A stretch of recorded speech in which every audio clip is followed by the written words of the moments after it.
이 세대가 가지고 있는 이 능력주의라고 하는 건 보통 문제가 아니에요. 능력이 있으면 예를 들어서 우리 반에 수학을 잘하는 남자애가 있잖아요. 다 형이라고 불러요, 걔를. 왜냐? 능력 있으면 얘는 그냥 인정하는 거예요. 그래서 40세대들부터 뭘 이야기하냐면 실제 이 사람이 성깔이 이상해도 그리고 아주 때로는 다소 폭력적인 부분이 있어도 그냥 이 사람이 능력이 있잖아요. 그냥 인정해버려요. 인정해버려요. 그래서 재벌에 대해서 40대부터는 재벌에 대해서 부정적이질 않아요. 50대 이상부터는 재벌하면 옥스퍼드 사전에 친족들 간에 거래해가지고 족벌체제 이렇게 쭉 나오는데 그거 찾아보지도 않아. 능력이 있으니까 어쨌든 거기까지 간 거 아니야? 이게 능력주의가 가지고 온 가장 핵심적인 단어라고 보시면 될 것 같아요. 제일 먼저 험하게 싸우면 안 돼요. 되게 중요해요. 마흔이 되면 역할이 많아져서 이런저런 해결해야 될 일이 많거든요. 그렇다면 스트레스도 굉장히 많이 쌓이고 우리가 인생을 살아가면서 직장을 갖거나 가정을 갖거나 내 인생을 살아가는 동안에 사람이라고 하는 게 늘 누군가 일을 해결해 주는 게 아니라 내가 해결자로 나서야 되는 순간들이 많이 와요. 더군다나 이제 그 중간 나이라고 하는 이 사회적으로는 아주 중요한 나이인 마흔이 되면 내가 해결자로 나서가지고 뭔가를 해야 될 텐데 때로는 이게 참을 수 있는 일도 있지만 참지 못하는 일도 되게 많아요. 그렇다 보면 이게 때로는 아직 건강하고 왕성한 열정을 가지고 있으니까 굉장히 험하게 싸운 경우들이 많아요. 주먹 다짐한다든지 상욕을 하면 싸운다든지 심지어는 상대방을 목숨을 가지고 협박을 한다든지 이런 것들 많이 있거든요. 이건 사람이면 하면 안 될 일이지만 마흔 더군다나 가장 아름다운 나이에 절대 해서는 안 되는 일입니다. 그건 자기 품위를 해치는 일이기도 하지만 굉장히 스스로를 위험에 빠뜨리는 일이기도 해요. 예를 들어서 우리가 길에서나 아니면 가정에서는 험하게 싸우다가 경찰 출동하고 혹여라도 내가 다른 사람에게 본의 아니게 해를 입혔다? 이제는 기본적으로 다 형사고발입니다. 민사, 형사 이 법률로 꼬이기 시작하면 인생 진짜 힘들어지는 거거든요. 법률 가지고 싸워본 분들은 알겠지만 이게 1, 2년 싸움도 아니고요. 굉장히 혼탁한 싸움이고 무엇보다 굉장히 소진이 아주 심해지는 싸움인데 우리가 가지고 있는 한 번의 실수가 때로는 내가 10대, 20대에 하는 실수도 있지만 이제는 40대에 도달했잖아요. 그런 얘기는 이제 사회적으로도 우리가 했던 이 참지 못하는 부분에 대해서는 우리를 인정해주거나 이해해주지 않아요. 오히려 손가락질하죠. 나이를 처먹을 만큼 처먹은 놈이 나이를 먹을 만큼 먹은 놈이 어떻게 저 정도도 못 참아서 저 따위 상황까지 가냐 이렇게 이야기를 해요. 그리고 이제 우리는 누군가를 또 책임져야 될 나이입니다. 이 책임을 진다는 건 나도 자신을 책임지지만 타인을 또 책임지고 이 사회를 또 책임져야 되는 부분에 있어서는 어른의 무게, 어른의 역할, 대가를 우리가 상당 부분 치러야 돼요. 그걸 무조건 나쁘게 볼 게 아닌 게 우리가 그것도 이익도 혜택도 얻습니다. 이 험한 싸움에 휘말리잖아요. 그때부터는 우리는 사람 아닌 사람이 돼요. 헐크같이 돼버리잖아요. 이성을 잃어버리게 되고 나 아닌 사람처럼 싸우고 나 아닌 사람같이 행동하고 말하고 패고 이런 과정에 들어가게 되면 진짜 사람답지 않은 사람처럼 대접을 받게 됩니다. 그리고 때로는 이런 평판들이 돌이킬 수 없는 상황으로까지 갈 수 있어요. 마흔이 됐다? 이젠 험한 싸움을 해서는 안 된다. 그리고 이런 험한 싸움은 생각도 하지 말아라. 다만 제가 우려가 되는 게 뭐냐면 요즘 40대들이 게임 진짜 많이 하는데 공격 게임들을 되게 많이 하더라고요. 한때 왜 서든어택 이런 것들 굉장히 유행했었는데 칼총 쏘고 이런 것들이 있었는데 그런 거 한참 하던 사람들 중에 범죄율 굉장히 많이 올랐거든요. 우리가 무엇을 하느냐, 무엇을 보느냐, 무엇을 듣느냐에 따라서 우리는 그 사람이 되어가는 겁니다. 40대에 지금 굉장히 드라마틱한 게임들 많이 하는 분들 계신데 그런 분들 그런 게임들 좀 줄이시고요. 내가 공격성이 굉장히 활발해지고 때로는 다른 사람에 대한 공격을 할 수 있는 사람에 대해 생각할수록 이런 싸움에 휩쓸리지 않도록 조심하셔야 되고 싸움에 휩쓸렸다 하더라도 굉장히 몸을 사리고 조심해야 될 때가 40대입니다. 까딱하면 나머지 인생이 날아갈 수 있기 때문에 결코 험악한 싸움엔 끼어들지도 말고 시작하지도 말고 들어갔다 하더라도 그냥 내가 지고 말아라 라고 말씀드리고 싶어요. 두 번째로는 급격하게 절망하지 말아야 돼요. 요 40대가 어떤 세대냐면 한참 성장하면서 10대 때 청소년 자살률이 세계 1위를 찍은 요 연령대가 요 40대입니다. 그 연령대에 굉장히 많은 사건 사고들이 많은데 이상할 정도로 이제 M세대부터 시작해가지고 자기 생명을 너무 소홀하게 생각하는 사람들이 많아졌는데 그 기준들 중에 하나가 뭐냐면 시작점이 뭐냐면 절망이에요. 어떤 일이 안 되면 이 모든 것이 다 끝났다고 믿어요. 어떤 일을 하다가 거절을 당하면 존재가 거절을 당했다고 느끼고요. 그러면서 분노가 커지고 모욕감도 굉장히 크게 느낍니다. 감정에 대한 조절 자체가 안 되는 게 내 자신의 삶이 공격당했다고 느끼기 때문이거든요. 삶이 공격당한 게 아니에요. 그냥 이 건이 그냥 거절당한 거예요. 그냥 상대방이 잠시 화가 났던 것 뿐이에요. 그리고 그 사람이 화를 내고 나랑 어떤 위기 상황에 맞닥뜨려가지고 그 사람이 나에게 했던 일이 나에게 총칼을 들이대는 일이 아닙니다. 이거는 그냥 사건이었어요. 사건. 그러니까 이제 에피소드입니다. 그냥 잠시 어쩌다 한번 일어난 일인 거예요. 그런 걸 마치 인생에 대단한 엄청난 일이 일어났다고 생각하지 마세요. 왜냐하면 이게 내 인생의 치명타라고 생각하는 순간 우리가 절망하거든요. 근데 우리가 태생적으로 그 성장 과정에 또 청년기를 지내면서 굉장히 사회적으로 어려운 일을 많이 겪었어요. 그러면서 다른 세대들보다 훨씬 더 빠르게 꺾입니다. 빠르게 절망해요. 그러나 기억하셔야 돼요. 우리가 빠르게 꺾이는 세대구나. 요 나이대 성장 배경을 가진 사람들이 원래 빠르게 그렇게 절망하는 세대구나. 그걸 알고 있어야 돼요. 그럼 어떻게? 이게 영원한 절망이 아니라 우리가 가지고 있는 세대가 겪는 아주 일반적인 이야기일 수도 있고 지나가는 사건이라는 걸 우리가 잊어서는 안 돼요. 일어났던 경험, 또 좌절했던 경험들이 있는데 이번 경험이 지금 현재의 절대값이 굉장히 크고 깊다 하더라도 다른 사람에게 꼭 물어봐야 됩니다. 이 경험이 나중에 어떻게 될 것 같은지, 또 이런 경험을 했던 사람들은 어떻게 일어났었는지, 이런 것들을 바깥에서 자원을 가져다가 내 삶을 일으킬 준비를 하셔야지 급격한 절망으로 급격한 선택을 하는 건 굉장히 위험하다라고 말씀을 드려요. 왜냐하면 이 속도가 너무 빨라요. 절망의 속도가 빠르고 절망 다음에 또 다른 선택을 하는 속도가 너무 빨라서 제가 이런 말씀 드리는 겁니다. 무슨 일이 있어도 죽지 마세요. 너무 중요한 거예요. 요즘 우리가 인생을 살아간다는 게 녹록지는 않아요. 그리고 우리가 인생을 살아가면서 정말 극단적인 선택을 하고 싶은 순간들이 있습니다. 뭐 사람이라는 게 다 그렇잖아요. 이 순간 끝나고 나면 다 평화로워지겠지? 그렇게 생각하면 안 되는 것이 우리는 정말 위태로운 순간들이 꽤 있었어요. 그런데 그 순간에 참 이상합니다. 때로는 시간이 도와요. 때로는 누군가 도와요. 때로는 시스템이 도와요. 그래서 이 시간이 지나가면 이 고통이 반드시 내가 생각하는 끝에 그 순간 끝에 마지막 극단적 선택을 통해서만 끝나는 게 아니에요. 굉장히 이상할 정도로 나중에 시간이 지나가면서 풀어집니다. 그때의 마음도, 그때의 그 행동도, 그때의 그 수치도, 그때의 그 죄책도 시간 지나가면서 다 인간이 흐려져요. 그건 신의 선물이에요. 신은 인간에게 생명만 선물한 게 아니고요. 망각도 선물했습니다. 그래서 이 생명과 이 망각이 함께 만나면서 우리는 때로는 잊혀짐의 기쁨도 또 우리의 마음의 편안함도 그렇게 얻는 거예요. 너무 힘들고 어렵잖아요. 제일 먼저 자야 돼요. 자서 내가 가지고 있는 이 고통의 얼개 속에서 나를 조금은 편안하게 해줄 필요가 있어요. 그러나 두 번째는 뭐라 했냐면 일어나서 밥 먹어요. 밥 먹어야 돼요. 사람이 힘들고 어렵고 절망 상태에 빠지면 밥 안 먹거든요. 또 내가 40대 아직 건강하고 왕성하니까 또 입맛이 없으니까 안 먹는데 사람은 밥 안 먹으면 더 우울해지고요. 안 먹으면 일도 더 안 풀려요. 안 먹잖아요. 훨씬 더 정서적으로도 불안정해집니다. 딱 밥 먹고 벨트 딱 메고서 어떻게 이 문제를 해결해야 될지에 대해서 50대 찾아가세요. 50대에 그 유사한 경험을 가지고 있는 나와 비슷한 현장에 있었던 사람들 분명히 있어요. 내가 죽지 않고도 마지막까지 어떤 방법을 찾아봐야 되잖아요. 그 방법들을 찾아보잖아요. 찾아가는 과정 자체가 나를 살리는 길이고요. 또 그 과정에서 만난 사람들이 우리들에게 해주는 그 꿀과 같은 그들의 눈물 없이는 들을 수 없었던 그들도 눈물로 다시 일어났던 바로 그 사건들과 그 장면들과 그 조언들을 통해서 나도 일어날 수 있어요. 가장 어려운 문제 중에 하나가 정서 문제도 있고 돈 문제도 있고요.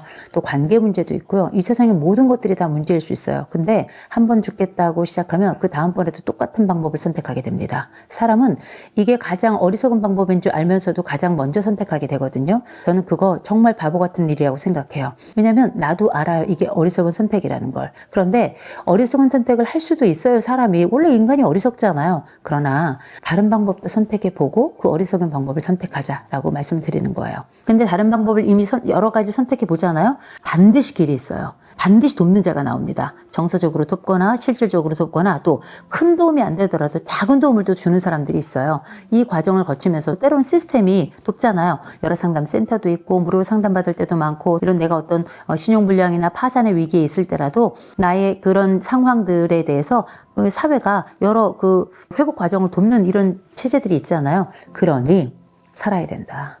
내가 지금 이런 안타까운 선택을 하잖아요. 내 가족도 반드시 영향을 받습니다. 그 배우자가 혹은 그 자녀들이 혹은 그 부모가 우리가 알고 있는 것처럼 그 수많은 연예인들이 떠나갈 때 그 가족들이 정말 안타까운 연속된 불행을 겪는 경우들이 많이 있는데 그게 남 얘기라고 볼 수 없어요. 내 가족을 살리기 위해서라도 나는 살아야 된다. 40이라는 이 연령대에 가장 아름답게 피우고 더 크게 꽃피워야 될 때 어쩔 때에는 나라까지 떨어지는 순간이 있는데 그 지옥에 가서라도 나는 살아와야 된다는 걸 꼭 기억했으면 좋겠습니다. 그리고 할 수 있어요. 혼자 결정하고 혼자 생각하지 말고 반드시 다른 다른 사람의 얘기 듣고 다른 사람과 함께 심정적 연대해 가면서 움직여야 됩니다. 그거 되게 중요해요. 우리가 알고 있는 수많은 사람들 중에 내가 만날 수 있는 사람도 있고 내가 못 만나는 사람도 있고 나를 거절하는 사람도 있을 거예요. 내가 최악의 순간인데. 근데 기억해야 돼요. 그 사람이 나를 받아줄 이유는 없어요. 그 사람이 나를 무조건 내가 아무리 급한 상황이라도 그 사람이 나의 요청을 다 받아줘야 된다는 그런 의무가 있습니까? 그렇지 않아요.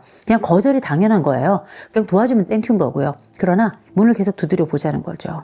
내가 알고 있는 사람이 몇몇에만 있는 건 아니잖아요. 의외의 또 다른 사람이 나에게 천사처럼 나타나고 의외의 또 다른 손길들이 나에게 찾아오고 의외의 또 다른 목소리가 나에게 용기를 주면서 나를 일으킬 수 있는 거예요. 그러니 절망하지 말고 누군가는 영화 제목에 나오는 것처럼 101번째 프로포즈도 해요. 어쩌면 우리가 살아가면서 적어도 30번, 60번, 100번 그 이상의 노력을 해가면서 또 한 번에 내 가족과 또 내가 사랑하는 모든 사람들과 함께 이 질곡을 이겨나가기 위해서 한번 다시금 일어나는 힘을 가졌으면 좋겠다. 거기는 말씀드립니다. 사공들이 생각하고 있는 능력 있는 사람들의 핵심은 주특기로 하나 정도는 아주 명확하게 가지고 있는 사람. 이 사람은 인간성이야. 아, 이 사람은 아주 유능해. 아, 이 사람은 관계를 잘 맺어. 이 사람은 아주 재밌어.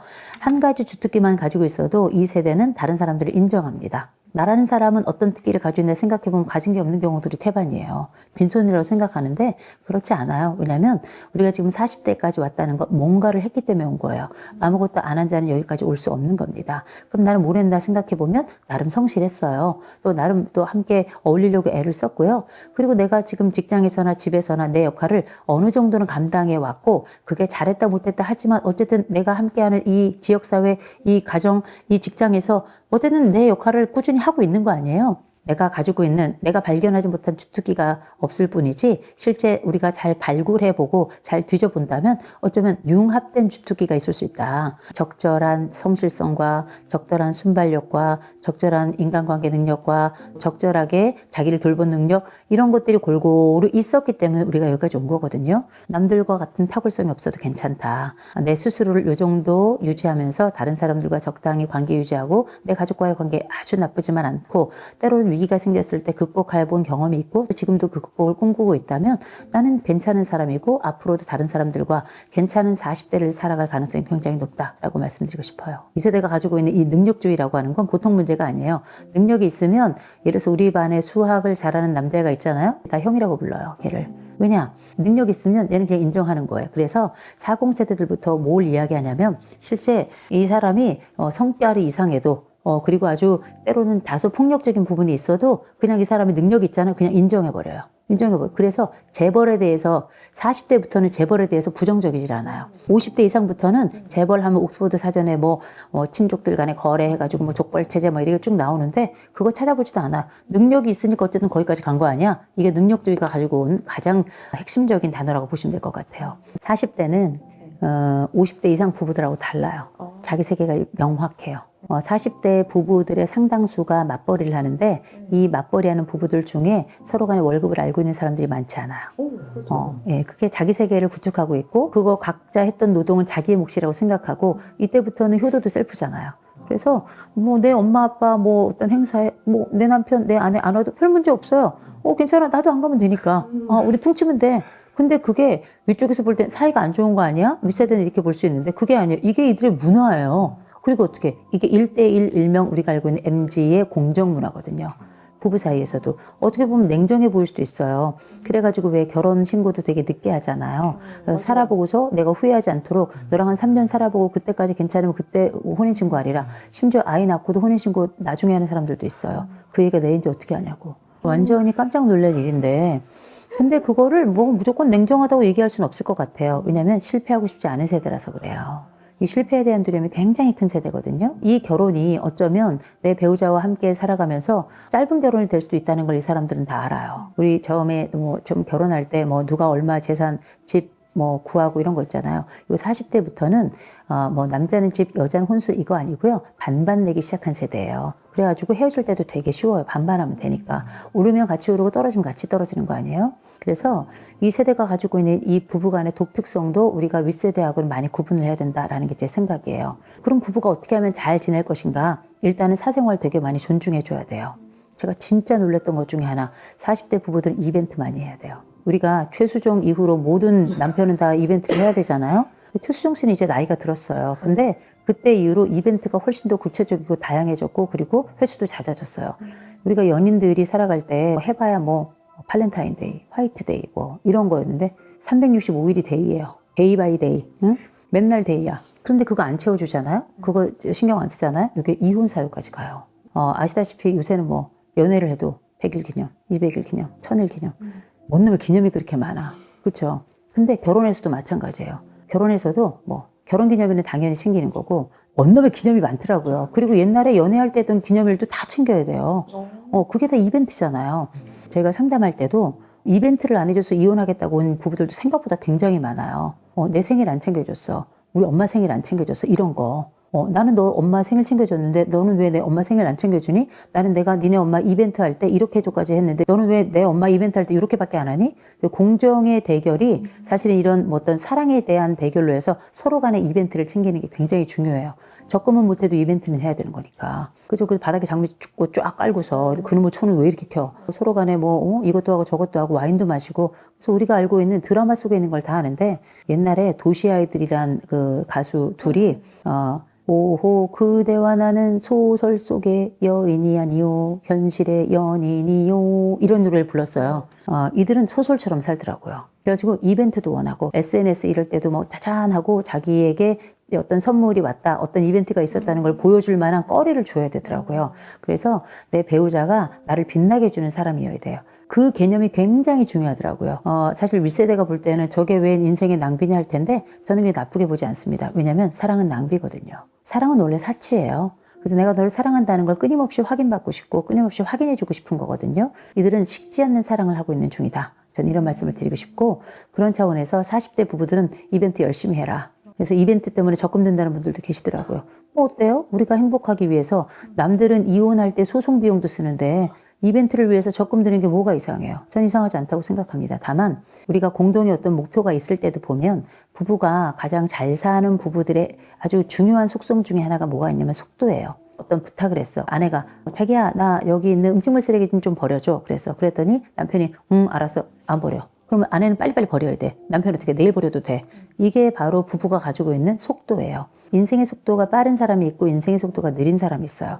인생의 속도가 빠른 사람과 느린 사람 중에 누가 더 빨리 죽냐? 빠른 사람이 더 빨리 죽어요. 속이 터져가지고. 근데 이런 얘기를 제가 말씀드리는 건 뭐냐면 이 40대 부부들은 아직 부부 간에 보면 결혼이 워낙에 늦어져서 만혼이라서 실질적으로 부부가 이런 서로의 속도를 잘 감지 못하는 경우들이 되게 많더라고요. 근데 싸움의 끝에 이혼하기 전에 발견하는 게 부부의 속도예요. 50대, 60대, 70대 부부가 되면 서로 등을 긁어줄 수 있는 이유는 그대가도 여전히 싸우는 게 속도긴 하지만 그래도 속도를 알아요. 그래서 맞춰주려고 해요. 근데 40대까지는 아직 젊어서 서로 간에 이 속도가 중요하다는 걸 잘 모르더라고요. 내 배우자의 속도를 알아채는 게 되게 중요해요. 내 배우자가 성질이 조금 급하잖아요. 그럼 내가 생각하는 것보다 조금 빨리 움직여줘야 돼요. 그리고 얘기해야 돼. 여보 내가 원래 되게 느린데 내가 자기의 속도를 내가 조금 알아서 최대한 빨리 움직이고 있는 거야. 이걸 알려줘야 되는 게 다음번에 더 빨리 움직이자 그러거든요. 내가 이게 최선이라는 걸 알리는 것까지 해서 속도에 대한 완급을 조절하는 거. 이게 사실 맞추어가는 과정인데 이게 지금 40대에는 잘 되지 않아서 부부싸움으로 가는 경우도 되게 많아요. 이 속도에 대한 조절만 안다면 제가 볼 때는 이게 인생의 이벤트보다 훨씬 더 일상을 굉장히 평화롭게 지내게 만드는 방법일 거라고 봐요.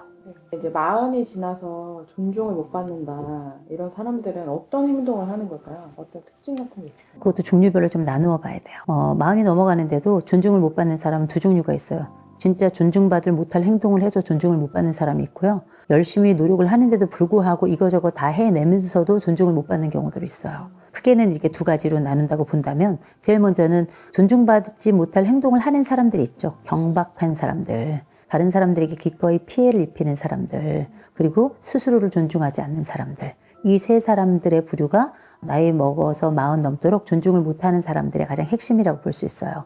처음 말씀드리는 것처럼 경박한 사람들은 우리가 깨진 쪽박은 안에서도 밖에서도 똑같이 바가지의 형태가 변하지 않지 계속 깨져 있죠. 근데 이 경박함이라고 하는 건 뭐냐면 다른 사람들, 곧 나이를 먹어가는 사람들이 가지고 있는 세월의 무게 속에서 이렇게 튀는 사람들인데 이 경박함이라고 하는 건 웃긴 사람들이 아니에요. 행동이 가볍고 이것 때문에 다른 사람들에게 전혀 모범이 되지 않으면서 오히려 젊은 사람들에게까지 폐를 끼치는 미치는 어른답지 못한 행동을 기꺼이 선택하는 사람들이에요. 그 경박함 속에는 욕도 들어갈 거고요. 그 경박함 속에는 약속을 지키지 않고 거짓말을 쉴 새 없이 혹은 자주 이렇게 약속을 잘 지키지 않는 사람도 해당이 되고요. 제때 자기 역할을 제대로 하지 못하는 사람도 일종의 경박한 사람이라고 생각합니다. 인생이 꼭 진중한 것만은 아니에요. 그러나 이런 경박함은 이 사람이 가지고 있는 삶의 경솔 또 이 가벼움을 아주 단적으로 보여주는 거거든요. 그래서 신뢰감을 떨어뜨리는 사람이에요. 그러니까 이 사람에 대해서 누가 호라고 얘기하겠어요. 불호를 이야기하겠죠. 이런 사람들은 조직에서도 잘 적응을 못하는 경우가 많습니다. 두 번째 이제 말씀드렸던 게 사람이 살아가면서 가지고 있는 가치가 여러 가지가 있어요. 가치가 있는데 그 가운데서도 어떤 사람은 그 사람이 가지고 있는 무게를 여러 열매로 보여주는 사람도 있고 어떤 사람은 그냥 무게감이 있는데 그냥 늘 조용히 있는 사람이니까 자기 말을 어느 곳에 가서든지 간에 힘없게 만드는 사람들도 있어요. 힘없게 만드는 사람들 중에 하나는 뭐냐면 타인에 대해서 기꺼이 공격하는 사람들이에요. 그 사람은 어떤 좋은 말을 해도 다른 사람을 공개적으로 딱 저격하거나 아니면 다른 사람들이 있는데 또 다른 사람들에 대해서 불편감을 끼쳐서 그 사람이 모욕감이나 수치심을 갖게 하잖아요. 그 사람은 주변의 그 상황을 본 모든 사람들의 적이에요. 왜냐하면 저 사람은 언제든 나도 그렇게 대할 수 있는 사람이기 때문에 이 사람은 사회적인 존경뿐만 아니라 이 사람은 기피 대상이라고 볼 수 있습니다. 굉장히 중요한 행위이고 나이 들어서는 절대 하지 말아야 될 행동인데 이게 이제 40대에 약간 이제 지위가 올라가고 직급이 딱 올라가잖아요. 그러면 나도 모르게 이 인격의 틈새를 파고들어서 내가 가지고 있는 본연의 것을 보여주는 사람들이 있어요. 입을 틀어 막아야 돼요. 왜냐하면 사람은 욕을 할 수도 있고 욕을 안 할 수도 있어요. 또 비난을 할 수도 있고 비난을 안 할 수도 있거든요. 그럴 때 나도 모르게 비난의 혀가 이렇게 스물스물 올라오면 혀를 살짝 깨물어야 되겠죠. 피가 안 나는 수준으로. 왜냐면 이건 물리적인 행동이 나를 지킨다면 그걸 해야 되는 거예요. 근데 손가락이 자꾸 나가면 왼손이 손을 당겨야 되는 거고요. 어쩔 수 없어요. 사람이라는 게 단순한 거 아닙니까? 그런 식으로 해서 이게 되게 중요한 거예요. 자기 자신을 되게 낮추는 사람들이 있어요. 겸손한 게 아니라 자기 자신을 계속 이상한 위치에 배치시키는 사람들이 있어요. 이를테면 어떤 한참 얘기를 하는데 이 회의를 끝내야 되겠는데 그랬더니 이거 끝나고 나서 청소는 다 내가 할게. 왜냐면 난 옛날부터 이렇게 쓰레기를 담당하는 사람이거든. 이런 얘기를 하는 사람들이 있어요. 누가 시켰냐고요. 스스로 알아서 셀프로 자기 스스로에게 펀치를 날리는 사람이에요. 저는 이런 사람 안타까워요. 왜냐하면 이런 사람들은 주로 철없고 착한 사람이거든요. 근데 철없고 착한 사람들은 실질적으로 다른 사람들에게는 존경도 못 받고 철없다는 얘기도 듣고 심지어는 굉장히 가벼운 사람으로 여겨져서 사람들이 다들 이렇게 하찮게 여겨요. 그런 사람들은 되게 안타깝지만 착하고 장점이 많음에도 불구하고 스스로를 깎아내리면서 다른 사람들에게도 더 깎임을 받는 사람이라고 볼 수 있겠죠. 사람은 자기를 존중해야 다른 사람도 나를 존중해요. 헬리나 우엔이 이런 얘기를 했어요. 내 집의 주인은 나래요. 내가 형편없고 바보 같아도 내 집의 주인이 나니까 내가 나를 환대해야 된대요. 나를 예쁘게 보고 나를 사랑해주고 나를 귀하게 여겨줘야 다른 사람도 나를 그렇게 대한다는 거죠. 옷을 멋지게 입은 사람에게는 다른 사람 함부로 하지 못해요. 말을 곱게 하는 사람에게는 다른 사람도 말을 곱게 해요. 근데 기꺼이 자기를 위해서 아끼고 그런 자기 관리를 하는 사람은 다른 사람도 함부로 못 하거든요. 자기를 아끼는 말을 하는 사람은 다른 사람도 그 사람을 아끼는 말을 하게 돼 있어요.